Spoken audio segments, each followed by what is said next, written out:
All right. After a wild weekend of college football, we have our fantastic guest on today. Coach, how do I say? Joffrey. Say Guifre as it looks. Okay, Guifre. Yeah, I want to Yeah, make it's sure I pronounced said it. it's pronounced like the who is it? The king in Game of Thrones or the ballet in New York? Got it. Joffrey. So, Got it. Coach has been at a lot of places from a coaching standpoint. Played football at Syracuse, was a lineman there. Is known as one of the best offensive line coaches in college football. Was with the Indianapolis Colts for quite a few years. Was with UConn. He was offensive coordinator there. Most recently was with Fordham, but he's been He's been at Maine. He's been at University of Miami. It's really a great privilege to have you on today. Talking some football. Obviously, certainly a wild weekend in college football, and obviously, you know your career has spanned a long time. Talk a little bit about the career you've had over these years. yeah, thank you for having me on, Dave and Derek. I've known Derek forever. It seems like forever. It's been a long time, man. You was with him at Sacred Heart back in 2004, but my career, being born and raised in upstate New York in Canastota, a little onion town about 20 miles east of Syracuse, having the opportunity to play football at Syracuse, was there 95 to 99. And then coached high school football at Christian Brothers Academy. Shout out to CBA. They're in the state championship this week. CBA Syracuse versus CBA Albany. So one CBA team is going to win, which is cool. The dome's going to be flooded with purple and gold this weekend. But yeah, went from CBA to University of Miami. I was there for three years. GA'd my first year in 2001 on the defensive side of the ball for Randy Shannon, Greg Mark. Worked with the defensive line. Learned a lot from those guys. Great guys, great staff.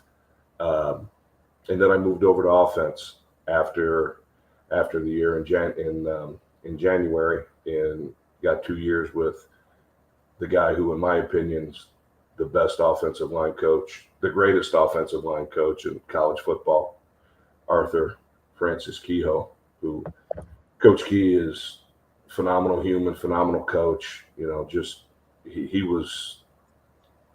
had so much information to give, and just such a great person. So I feel blessed to be there. I was at Miami, and then ended up at Sacred Heart for my first position job with Coach Gorham at Sacred Heart. Actually shared an office with Neil Brown. Neil and I shared an office.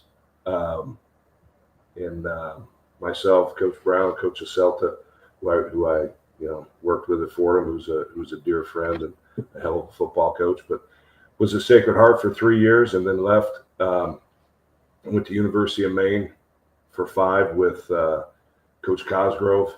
I put Jack up there with my coaching Mount Rushmore.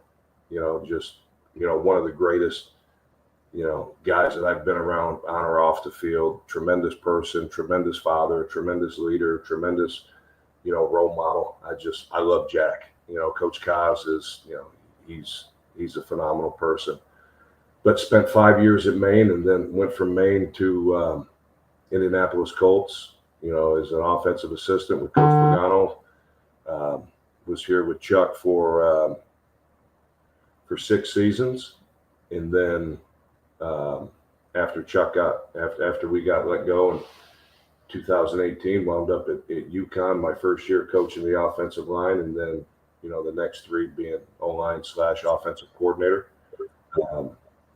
And then after leaving UConn, ended up taking a year off of football.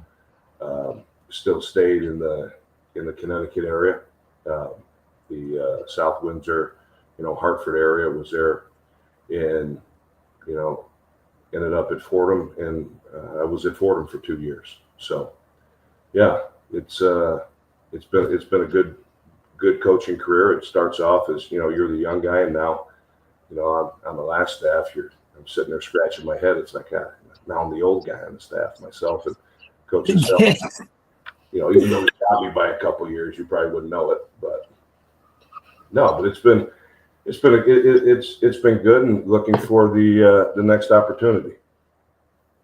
College football is, it's funny that you say you're the old guy at what, 47? Yeah. Meaning that's how young college football coaching has become. Yep. That would have been, I would say 20 years ago, that would have been kind of middle of the road as far as coaches on the staff age wise.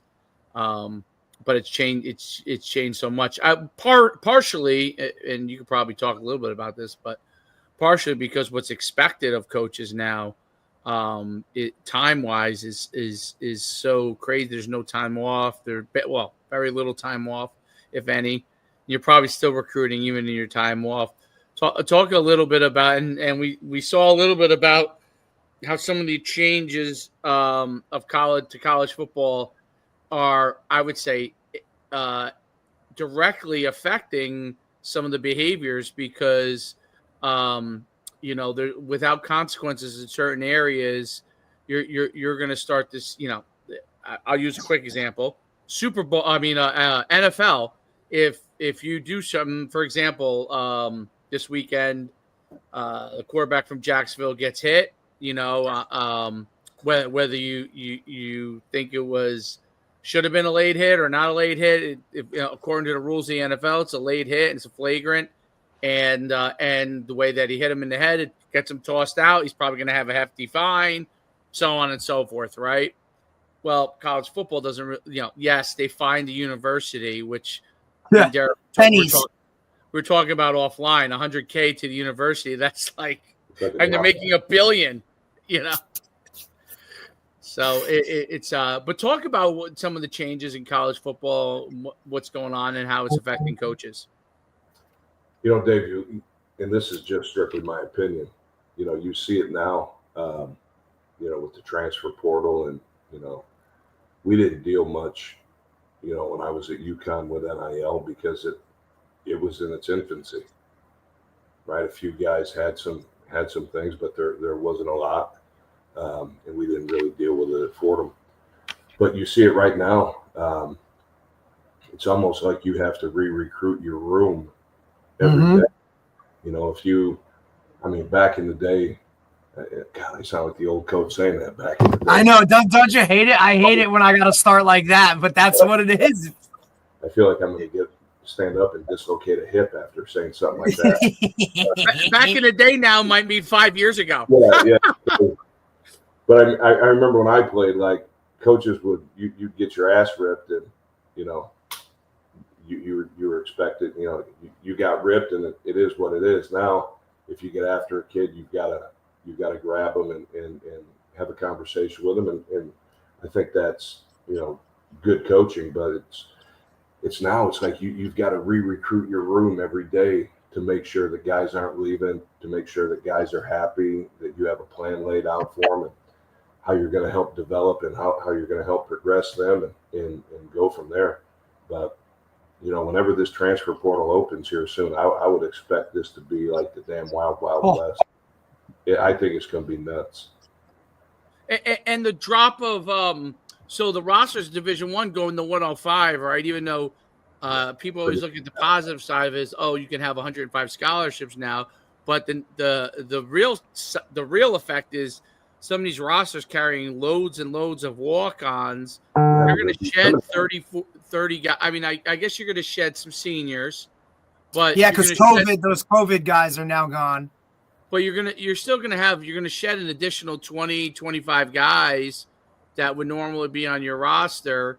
And those guys, even though they're walk-ons, are going to go somewhere. So more than likely, in a lot of cases, they're going to go to FCS or below and affect those rosters, which in the transfer, I don't remember what the number was transfer portal last year when it first got flooded, but I believe it was like 4,000 or 5,000, something like that total. Yeah, it's going to far exceed that. Big nuts.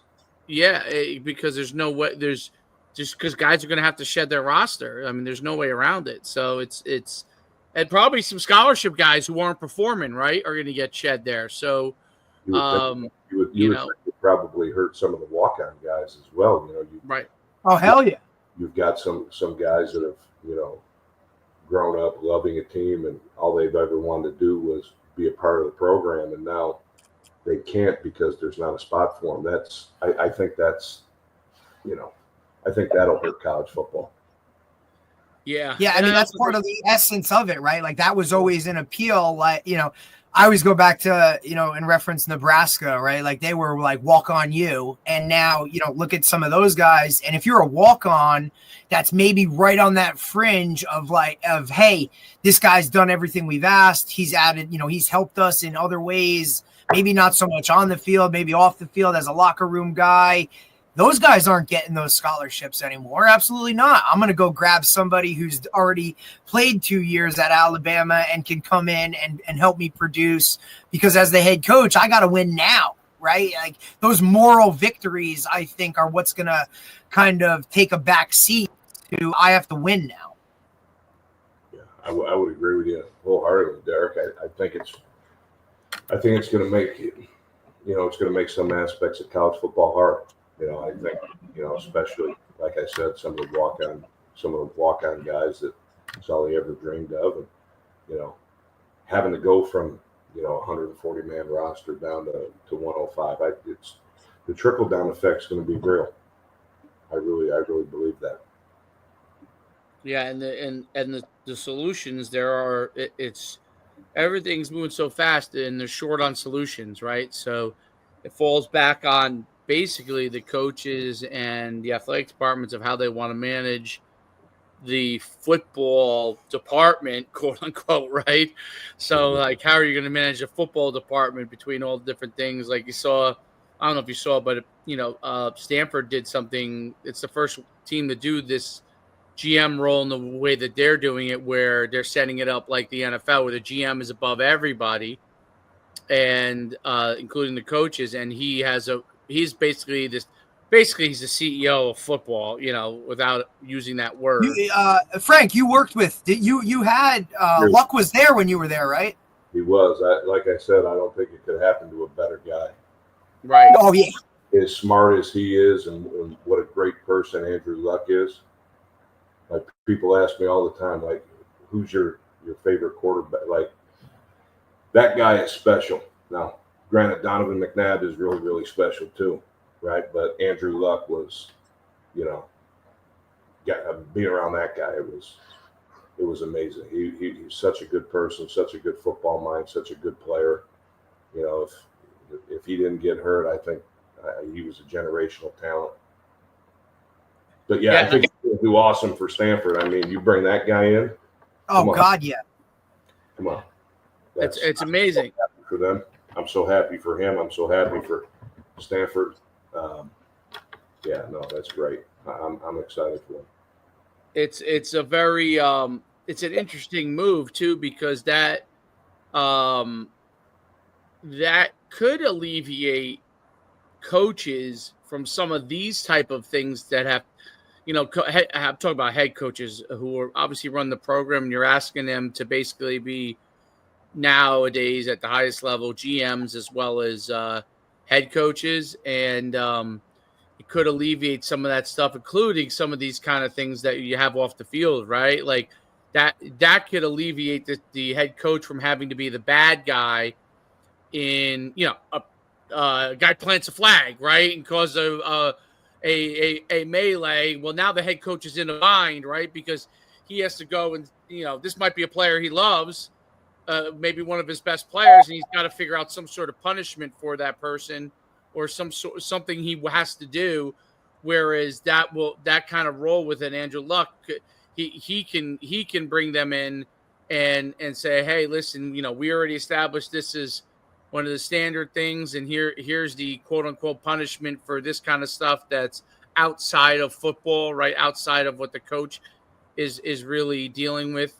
So I think some of those things that you see, like with Andrew Luck, obviously stand-up guy, played in the NFL, CEO like type individual. Father was running the college football playoff for a long time. So, comes from kind of a good management pedigree, so to speak. So you kind of get that kind of aspect. I think that's going to become. I think it ultimately will help the head coach because they still listen. Coaches' jobs, hired or fired, and all it does is end up shifting from one person to another person. It's really, the athletic director and that GM are still going to have that conversation whether a guy gets hired or fired, and but it may create more of a buffer for the head coach in the long run, which I think could be a good thing because I think at the end of the day, most coaches want to go get great players, coach great kids, and help them improve. And some of the other stuff that's bogging them down is pushing some of the guys out of the game. You know what I mean? And that we don't want either, right? We don't want great coaches being pushed out of the game because they don't feel like they can manage some of the things that they never had to manage before. What are your thoughts on that kind of stuff? No, I think you hit the nail right on the head. I think having that, whoever it is in that GM role, it's going to take an NFL feel, right? Like here's the standards. Here's what we've set forward as an organization, as a team, and if you're not living up to them, and you're not falling in line, here's the punishment. But I really do think that having somebody in that role will help. Will help the head coach, will help the assistant coaches, will help the recruiting coordinators and the player development people and the strength staff. I think having somebody that's been there, done that, is a really smart move, for college football. And I wouldn't be surprised if there's more schools that adapt this after, in the next coming weeks or months. And I think I agree with you 100%. I think one of the other things that I just thought about that actually could come of it too, right? Just like in the NFL, if there's some issue with the program that is unrelated to what the coach is doing, you could fire that GM, right? You could just like you do with the NFL. Picks aren't done properly, team isn't managed the way that the athletic director wants it to be managed, right? And they could always fire the GM as opposed to necessarily, which happens now. Sometimes things that happen, like you see flag planting, things like that, where there's a whole fight, that could cost a coach their job. Whereas now that could become more on the GM's role. Hey, coach, here's what we expect in the program.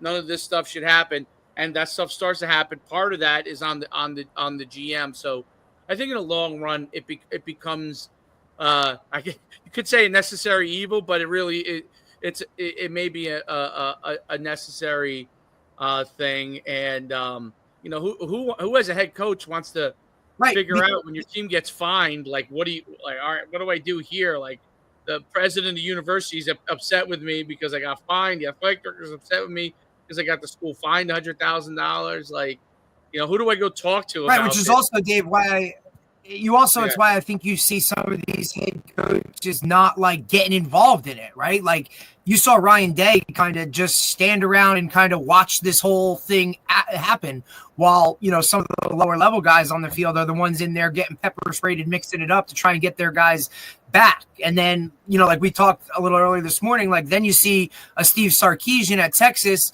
who runs right over to the middle of the field and tell like, hey, we're not doing this at Texas A&M. Like this ain't happening. My guys get off the field, right? Like, so you see some of those guys that might be, quote, on the hot seat, maybe don't want to get it mixed up in all of that stuff, even though ultimately like it's going to fall on them as the head coach. It's a really, sticky type situation to kind of be involved in. Yeah, I would expect, college football to address this similar to how the NFL does after, here's the points of emphasis that happen during the course of the week. They send out the tape every week in the NFL and, things are addressed. I expect this to be addressed in college football. And I would bet that there's going to be, either fines or suspensions, brought forth if that happens again. Absolutely. I think it's Definitely. And you see that across the board. The NFL is slowly, and we talk about this all the time, how college football is becoming more like the NFL and more of a business standard. And, if you want to start to pay your athletes, here's the quote unquote code of conduct that you're going to be held to as a football player, not just a student athlete, where the school is going to tell us how to handle this. We are now going to handle this as the football team, because this is, where you're getting paid or where the money's coming from. All of those things are going to start to trickle down. And ultimately, to me, the NCAA needs to take more ownership of these things rather than just sit back and let each school individually handle it, especially if, with the NIL and the money all coming into it. They need to have more say in what this does. Just like the NFL handles all of their things, that's how the NCAA needs to operate. Otherwise, it's going to continue to be the Wild West. It's going to continue to everybody's going to do what they're going to do. And and you're going to have results like you had this weekend. Right. No, I agree with you. I agree. Get it out of the sport. It's such an awesome game. Yep. Right? Stuff that's not needed. But trust me, I get it. People are fired up and they're in a moment, and emotions. You let emotions rule. Absolutely. Well, let's shift gears. Let's talk a little offensive line play. Obviously you played offensive line, you coached it for a long time, and you've been OC as well.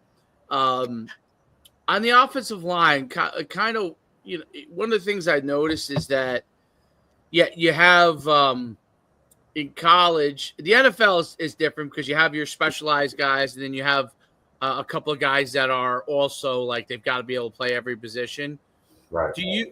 What are some of the things that you're seeing in offensive line that are changing, and how guys are recruiting offensive linemen versus maybe, I don't know, even 10 years ago? Well, I think information doubles. I heard Buddy Morris speak on this. Information doubles in this country, every, 18 to 24 months, because of the internet and because of, access that people have. And I think offensive line play, you've got so many different schools of, what your offensive line tree is, like who you learn from, and who is a person that you learned from, who did he learn from, and there's different ways to go about it. I think there's different techniques, there's different ways to teach. In my online manual, page 1 says 5 + 4 = 9, but so does 6 + 3.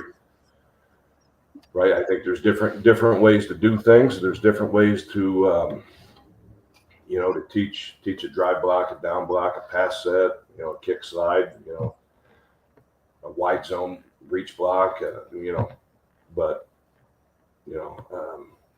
I think the core things will always stay the same. I think you want tough guys. I think you want guys that fight and compete and stay on their feet. You want guys that are physical. You want guys that are athletic.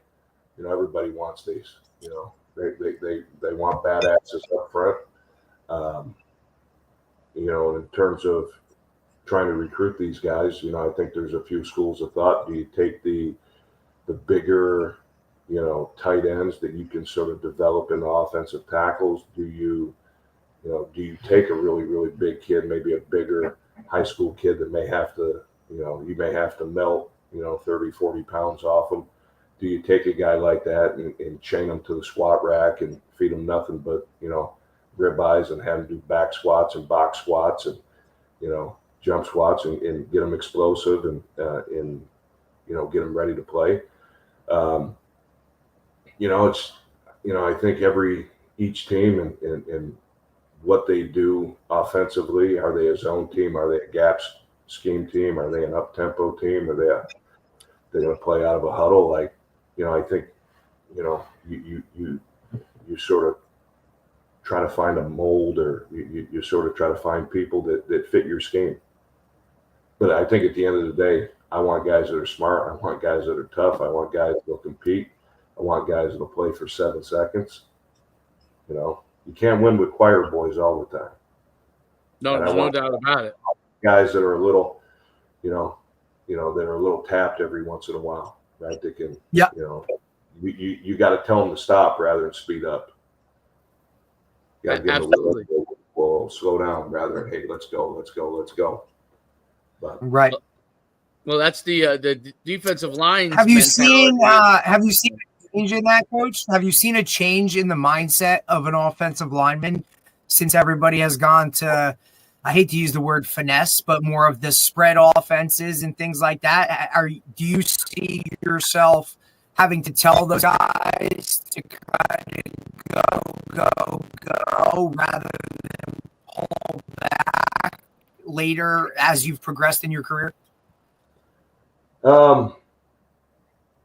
I think early on, there were, when you didn't have, the Twitters or the huddle and you everything was VHS tapes, trying to figure out what type of player you had through, either seeing them at a camp or having a conversation with them on the phone, I think was a little harder than what it is now. Right now, you can pull up film, you can watch a guy in the weight room, you can watch a guy, with his individual coach, working on techniques, or you see him, at a wrestling match or, playing basketball, and you see, some of the skills carry over. I think you can find, really, really tough kids, and,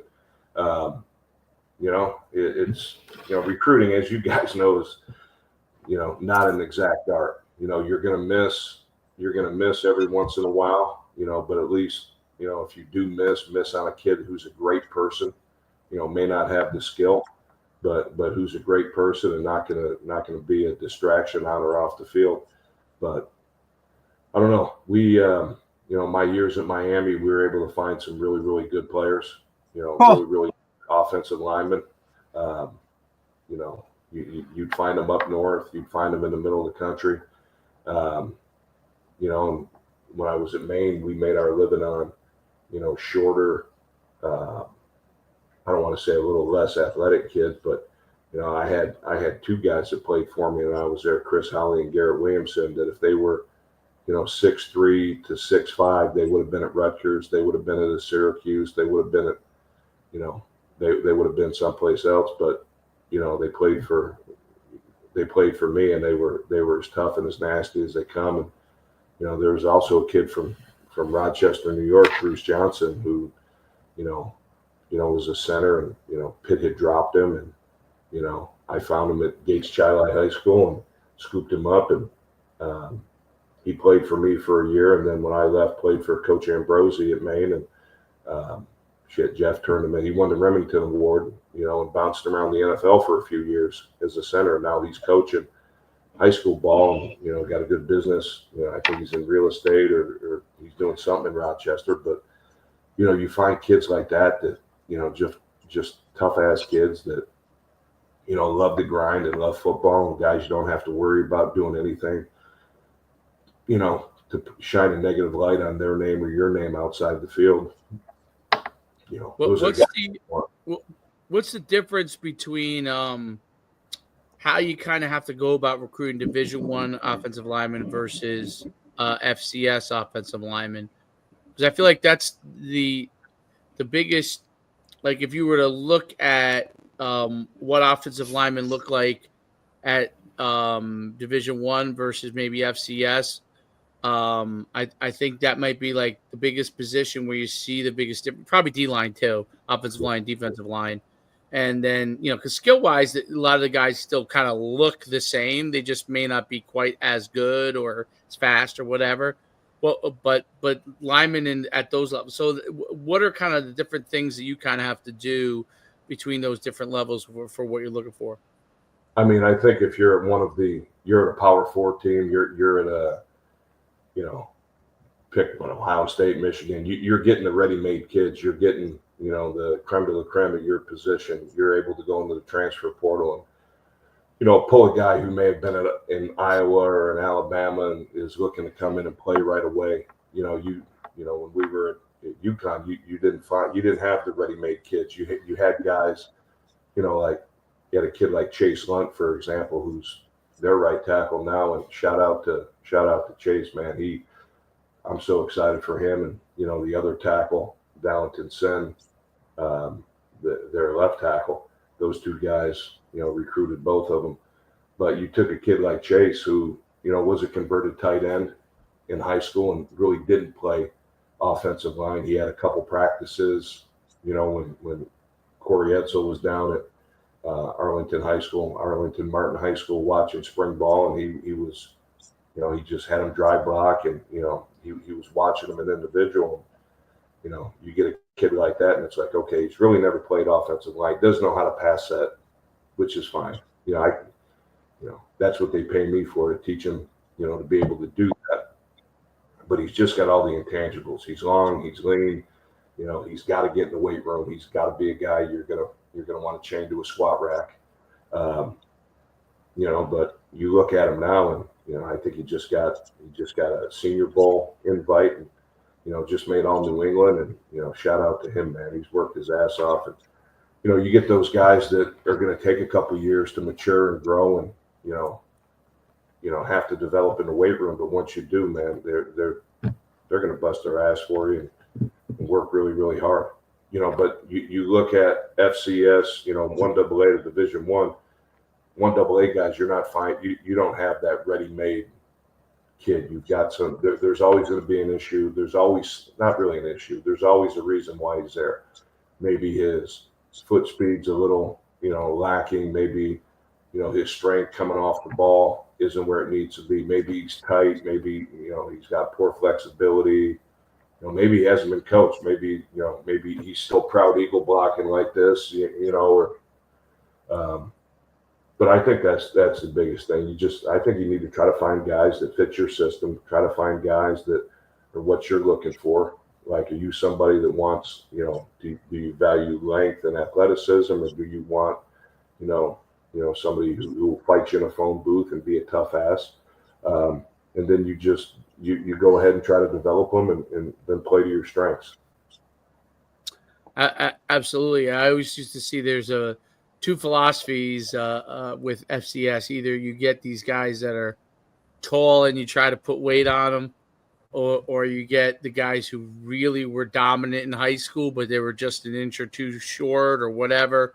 And you say, I'll take this guy who's like already ready to go. I mean, I guess it depends on the position too, right? Guards and centers, you could probably do that. And tackles, you probably can't, because you need some length. You may be better off with a guy that you're taking a shot on. I remember when I was at UConn in the 90s, I don't know if you know this name, but he eventually left college football. But Steve Robichaud used to take all these shots at gigantic, tall guys that were exactly what you said, either tight ends or they were literally like hoop players.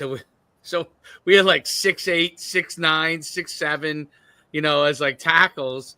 But when they came in there, they weighed 220, and all of a sudden in a year they were 350. I don't know how he did it, but they were 350. Now this was the 90s, so guys the guys that gained weight in the 90s very, very fast, probably from methods that are probably were outlawed back then, but nobody checked as much. Jerry Martin was there when you were there, correct? Oh, he's of course. He's the greatest. Jerry's one of the best. The best. One of the best. So that's how they did Jerry pass away when you were still at UConn, or? Yeah. All the guys that I had, some of the guys that were there, and even some of the guys I was with when I was, at Indianapolis, Donald Thomas and some of those guys, Darius Butler, they all spoke highly about Jerry Martin. And he was great in particular, you're right, with linemen, because I think he was a defensive lineman himself. And so he understood, and he played at Syracuse, as I believe. Jerry played. But yeah, I think he really understood that too, especially with the lineman gaining size, and he was also always doing that with the basketball players. They were taking these literally beanpole kids that would come in, and all of a sudden they would be jacked, and strong. So, but yeah, Jerry was a legend. He was an absolute legend. He was a legend before I got there. He was already like literally. I mean, he was a legendary guy. I want to say he must have started there. I mean, like right out of college, like there wasn't probably many strength and conditioning coaches back when he started, like in the 80s there. So, but it's there's no doubt that's a huge thing on it. You talked about, and Coach, I always remember you being highly involved in that too. When we were at Sacred Heart, you kind of took that bull by the horns as well and kind of revamped our strength and conditioning, the off the field work, you know what I mean? The out of quote in season stuff. Where did you kind of get that side of your game from, like in terms of coaching? Was that something that you kind of engulfed yourself in from college or when you started at Miami? Because I know you were always very, very, very hands-on with our strength and conditioning. Well, I appreciate you saying that, Jared. The whole thing with me is when I was growing up, my dad was a football coach, wrestling coach, and we had our own produce business, but we always had weights. When we moved into the house that I grew up in, he told me, like, you got one or two options. I'll either get you a snowmobile or a four-wheeler, or I'm going to buy you a squat rack in the basement. And I said, I'll take the squat rack. I don't need a four-wheeler. So being involved with strength conditioning and lifting was always something that I enjoyed. I really wanted to be a strength coach when I got to Syracuse. And I had worked with our strength conditioning coach Syracuse, when I was done. When I was coaching high school football, he had a training center in upstate New York, and I went and got my club coach certification to teach the Olympic lifts, and I was working on getting my CSCS. But doing that, was something that I always loved to do. And when I was a GA at Miami, I would go in early, when I got there in the summer, in May and in June, if I wanted to work out, I had to be there early. So I would go in morning at 5:30 with Coach Swayze, the strength coach, who is now, funny that you say that, he's now my son's strength conditioning coach at Christopher Columbus High School in Miami. It's amazing. Yeah. So I would go in early to work out, but then I would just sit there and, help clean up some of the stuff in the weight room and get to see how he went about his business, how he trained his guys. And I would always just take notes and, try to learn a little bit from him, even though I was, the football GA. And then when I got to Sacred Heart, Coach Nofree at the time had said, like, would you like to help, Coach Gary Rio, who is now passed, who was a great guy. Who God rest his soul. That's a godfather of Sacred Heart football. Yeah.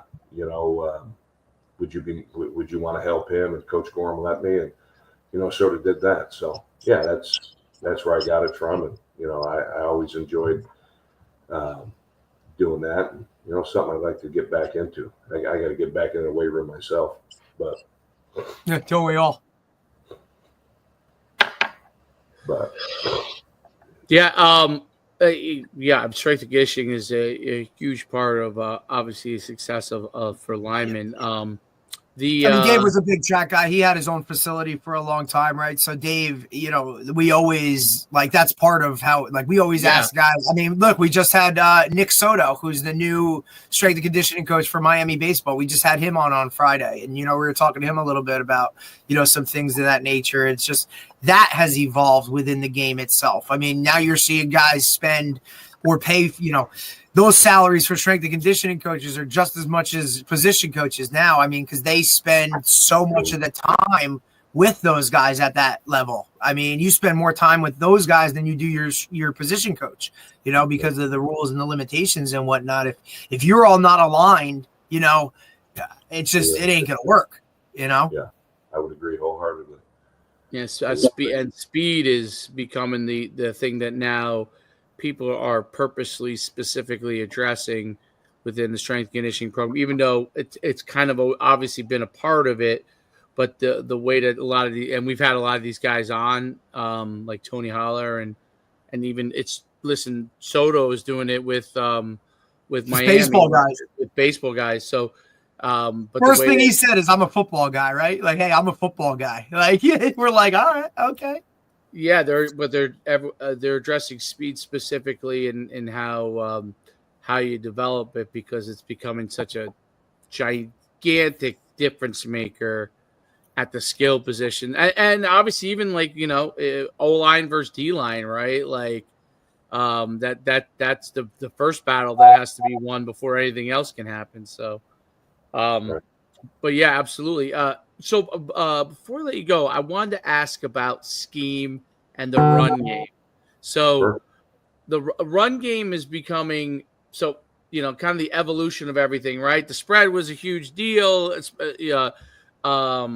everybody's trying to run some version of air raid or Mike Leach's system or incorporating it here and there, and it skyrocketed. Zone read and all that kind of stuff skyrocketed, spreading people out. Defenses then got a lot more faster guys on the field, which then is starting to make a matchup issue even for offenses, because if they're able to counter the offenses, and now you're seeing teams that are able to run the ball effectively, although there are exceptions, but teams that are able to run the ball effectively um, are really having a huge advantage in the NFL and college football, right? And you have to have that as a staple, as a part of your games. And it doesn't affect maybe your games when you're better than the other team for the most part. That's usually but when both teams are pretty close, you're seeing that a team that's really just going to chuck it around and don't have the ability to like eat up some clock when necessary, or get the 1 or 2 yards that they need to, it's becoming a real problem. You see it in the NFL. Like it's becoming a problem. And the teams that do are winning these games. And sometimes you look at the Lions, for example, some of these games are overly lopsided because of their effectiveness in that run game. Talk about how important the run game is. And obviously as an offensive line coach, how you're able to counter someone who all of a sudden has a lot of speed and a little smaller guys on the field with really good run game. Well, I mean, I think it goes back to, you hear coaches preach, run the ball, stop the run. Right now that's football. Yeah, you look at it, Dave, I think you have to be able to, you've got to be able to run the ball when you have to, and you've got to be able to run the ball when you need to. And, being able to do that, like you said, takes time off the clock, right? The OC that we had here, in my time with the Colts would always say, right, we're going to go grind meat, right? It's body blows in boxing, right? It may be a 2-yard game, maybe a 3-yard game, may not gain a yard, but we're softening up the defense. It's going to be a body blow. And I think that's, how you look at it. You have to look at it, right? You've got to put yourself in the positions to be able to, get your big guys up front to play fast off the football, to work in tandem with each other, be able to get pad under pad, and try to reset the line of scrimmage. Now it's really, really hard in the NFL, to do that because those D linemen are so, unbelievably athletic and strong and physical. And, you watch Buffalo last night. I don't know how many snaps they had, but they had 6 O-linemen in there. Yeah. Like, that's like O-line porn. That gets you excited when you see stuff like that. Like, here we go. We got 6 guys. We took a receiver off the field. Now we're going to try to smash somebody in the face repetitively. Okay, I'm going to stay up and watch this game. But I think by doing that and by adjusting your scheme, right? Are you a tight zone team? Are you a wide zone team? Are you zone read? Are you a gap scheme team? Do you like running God's play duo? Like what are you going to do? Are you going to try to go the Alex Gibbs route and just be a wide zone team, or are you going to try to sprinkle a little bit of everything? Add some insert, add some zone read, add some 2x2 or 3x1 open formation runs, and try to get a better mover in the box, which what a lot of these teams are trying to do. Everything's based on box count, for your run game, with the spread teams. But yeah, I think football is, football circular, right? Everything comes full circle. I think you'll see a resurgence of the run game, especially like what you said, what you see Detroit doing. Detroit is, they're kicking people's butts right now with that wide zone insert scheme that they're running. That the one guy on Twitter, I think Dan Casey, was talking about and showed some stuff. I think they're doing a great job with that, and they're just so damn physical up front. And they play hard. And Hank Fraley's a hell of a coach, and he's got some dudes up front. And, they're I love watching those guys. But I think you started to see it a little bit last year with Michigan, right? Like Michigan kind of brought that I'm going to punch you in the mouth type of attitude, and then obviously had a lot of success winning the national championship. And Dave and I have talked about this a bunch. Like, guys, we're now recruiting defenses to stop the spread, and trickling down with that. High school, you don't bang as much as you do anymore in practice. Tackling is not what it used to be. The physicality has somewhat been taken out of the game. Now you start to pack that box, and you've got a bunch of tweeners out there on defense that are okay at tackling, but what it used to be at tackling, you can start to do some things. And that's coming from a spread guy in myself that was 4 wide in high school every play, but we sure as hell had 1,000-yard rusher every year. And that's just kind of part of it at the end of the day. If you can line up, control the clock, and smash somebody in the face, especially in high school, when putting together drives, it's a lot more difficult to put together drives when you're asking a guy to throw for a first down than it is to just turn around, hand the ball off, and kind of go. And also, I think positionally, everybody started out as a running back, right? So that innate, I know how to run the ball type of feel, even if they're not doing the specifics of what the position is asking, guys know how to run the ball a lot more so than run routes or do any of those things, even with, the whole emphasis on spread and receiver play and throwing the ball. That run game is still ultimately what's going to win. And you being a Northeast guy, Coach, you understand, like, playoff time, when that weather gets cold, we're going to line up, we're going to control the clock, and we're going to smash your face. Like, that's just how you win a game. Yeah, no, I agree. I think you have to be able to run the football. However you do it, whether it's, out of condensed formations, whether it's out of open formation, however you do it, you've got to be able to run the ball. Got to be able to establish that. I think there's Dave was saying earlier, there's a mentality behind it. There's a mentality behind, running the ball and, not letting the defense be able to stop you. And, I think that's the beauty of football. I really do. No doubt about it. If there's not a 2 to 3 linebackers with a cowboy collar, they ain't tackling enough guys. That's it, buddy. That's all I say. It's like, as an old linebacker, I mean, if you're not tackling it up, if they don't have cowboy collars, they ain't tackling nobody. Especially when it's cold out. Not when it's cold out. Nobody wants that contact. None of those guys got cowboy collars anymore, the linebackers, because they're all speed guys for the most part. They're all standing up, worried about it. Maybe the middle linebacker is a dog inside, but. And then you want to try to scheme it to where, they're getting their fit from, people who are, you would call them the worst tacklers on the field, the corners. Right. Yeah. Try to get everybody blocked up, but involve that, one of the corners somehow, some way in the run fit. And, after a few plays, he may turn it down and not want to tackle. Yep. I think Andy Kolanecki at Penn State does a great job. When you watch him, you'll see him this weekend in the Big Ten championship game. I think he'll scheme some stuff up against Oregon to make those corners have to come down and, play in the fit and have to tackle. And they may, I don't know, we'll see. But yeah, I mean, and even like, coaching.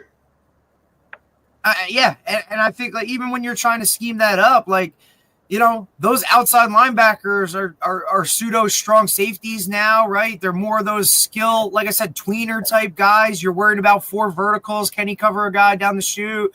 Like those guys ain't worried about, hey, I got to set an edge here once this guy down blocks, and now I got, a kick out coming from a guard or a tackle or a center or even an H-back now, like coming at your face. Like, look, there ain't many guys that want to play that game and over and over and over anyway. They might do it for a play or two, but a lot more nickel dime packages, all those kind of light guys, lighter in the ass.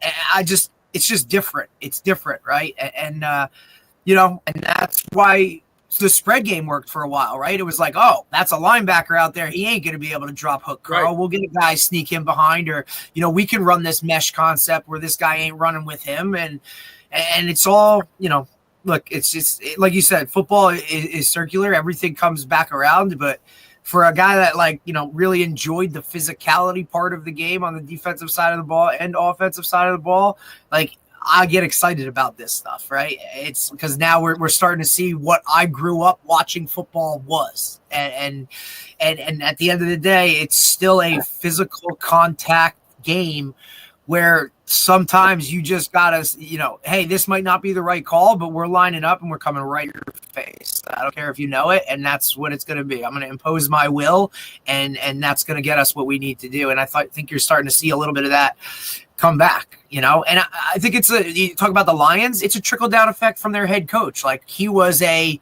attached tight end in the league, as much of a offensive, as close to an offensive lineman at tight end as you could get, right? And his mentality of that game, of how he, played the game, and now how he coaches it.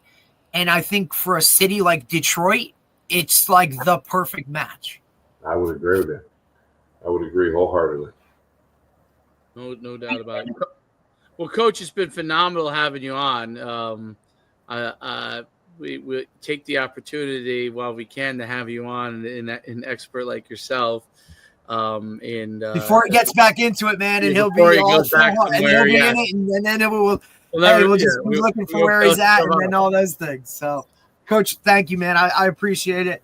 I have a personal relationship and whatnot, and appreciate everything you've done and stayed in contact through all these years and whatnot. And I know you'll find the next great thing and do great there. And, fortunate enough to have, guys that can play for you, that, it affects them not only on the field with wins and losses and stuff, but everything off the field, Coach. So I appreciate you taking the time, buddy.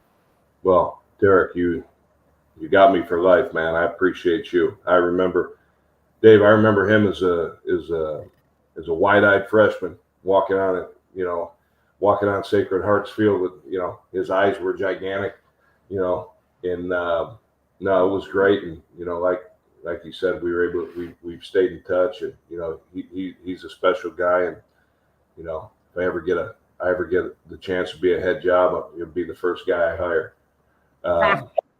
But I appreciate you guys. If I can do anything, if you ever need anything, I'm a phone call away. I'm here. I enjoy getting on and just talking football.